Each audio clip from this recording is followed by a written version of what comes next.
అది భగవంతుడి సంకల్పం తీసుకురాబడ్డాను ఇక్కడికి, గురువుల సంకల్పం. సో నేను నా ఆఖరి శ్వాస వరకు నేను మీకోసం పనిచేస్తాను. అది అధికారంతో సంబంధం లేదు, దానికి మీరు ఆశీస్సులు ఇవ్వండి. నేను ఒకటే కోరుకుంటుంది, మతం పేరుతో కానీ, కులం పేరుతో కానీ,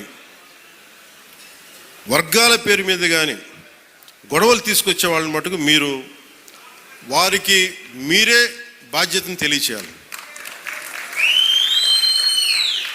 ఎందుకంటే మీకు ఇందాక చెప్పినట్టుగా ఒకటి విడగొట్టేయడం చాలా చాలా తేలిక మనుషుల్ని. ఈ రోజున మనం మాట్లాడుకోవాల్సింది రైతాంగం గురించి. గౌరవ మంత్రివర్యులు civil supplies minister Nadendla Manohar గారు ఆధ్వర్యంలో, గౌరవ ముఖ్యమంత్రి శ్రీ నారా చంద్రబాబు నాయుడు గారి, నేను చాలాసార్లు సందర్భాలు చెప్పాను, ఆయన అనుభవం చాలా అవసరం అని. సో మనందరం ఒక ప్రయాణం చేసాం. అలా చేయబట్టే ఈ రోజున సివిల్ సప్లైస్ ద్వారా 7 లక్షల మంది రైతుల నుంచి 40 లక్షల మెట్రిక్ టన్నుల ధాన్యం సేకరించిన ధాన్యానికి సరిగ్గా 24 గంటల లోపే 9,300 కోట్ల రూపాయలని చెల్లించడం జరిగింది. ఇది ఎక్కడైనా సరే మీరు గత ప్రభుత్వంలో ఎంతసేపు దేహి ముది ప్రోయాక్టివ్ గవర్నమెంట్, నారా చంద్రబాబు నాయకత్వంలో ప్రోయాక్టివ్ గవర్నమెంట్ అంటే ఇంతమంది సమిష్టిగా కలిసి కృషి చేస్తేనే ఈ రోజున ఇంత అద్భుతంగా జరుగుతుంది. మీరు గత ప్రభుత్వాన్ని గురించి వాళ్ళు ఏం చేసినా సరే వాళ్ళు తెలిసింది ఒకటే, బూతులు తిట్టడం, ఇందాక నారాయణ గారు చెప్పినట్టు కేసులు పెట్టడం, ప్రజలకి మనశ్శాంతి లేకుండా చేయడం. మళ్ళీ అదే పాత పద్ధతి మొదలుపెట్టారు. మళ్ళీ పిఠాపురంలో గతం ఎన్నడూ లేని విధంగా మళ్ళీ మీరు స్టార్ట్ చేశారు. ఈ సందర్భంలో ఉన్నత పోలీస్ అధికారుల గారికి, జిల్లా మ్యాజిస్ట్రేట్ గారికి కూడా చెప్తున్నాను, లా అండ్ ఆర్డర్ని కనుక ఎవరైనా సరే పిచ్చిగా కనుక మీరు అభద్రతా భావానికి కానీ ప్రజల్ని చేస్తే అస్సలు ఉపేక్షించద్దని చెప్తున్నా. నా మాటలు చాలా మెత్తగా ఉన్నాయి కానీ చేతలు చాలా చాలా గట్టిగా ఉండి గుర్తుపెట్టుకోండి. ఇది మిడివల్ పీరియడ్ కాదు కాబట్టి నా మాటలు చాలా నియంత్రణతో ఉన్నాయి. చేతలు చాలా చాలా గట్టిగా ఉండే గుర్తుపెట్టుకోండి.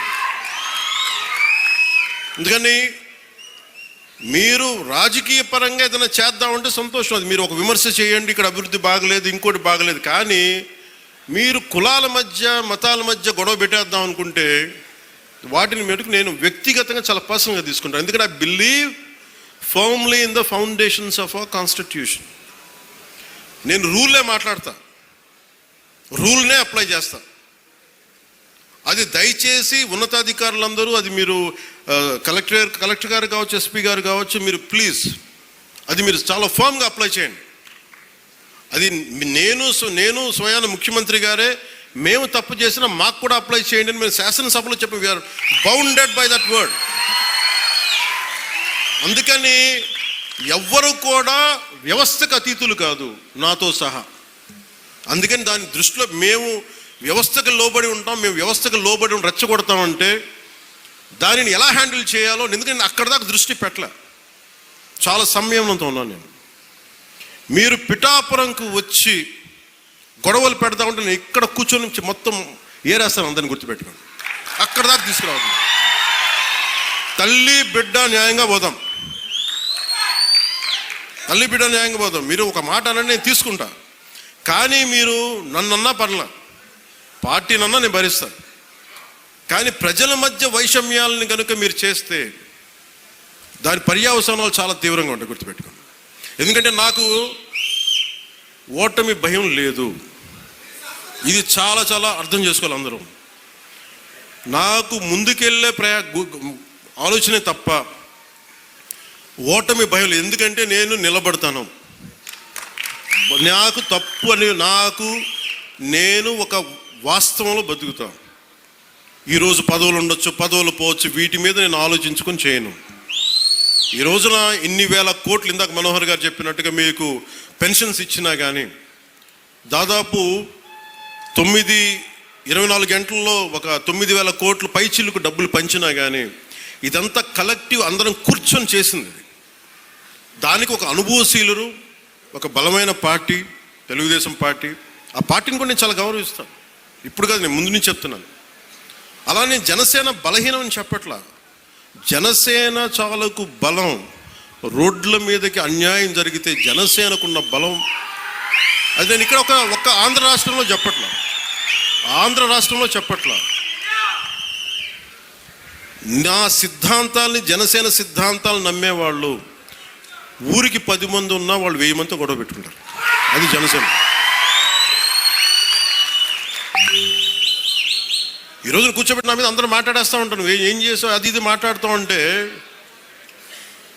మరి 2019లో అన్ని కేసులు పెడుతున్నాం, వాళ్ళందరూ ఏమైపోయారు? అప్పుడు గొంతు పెగలేదు.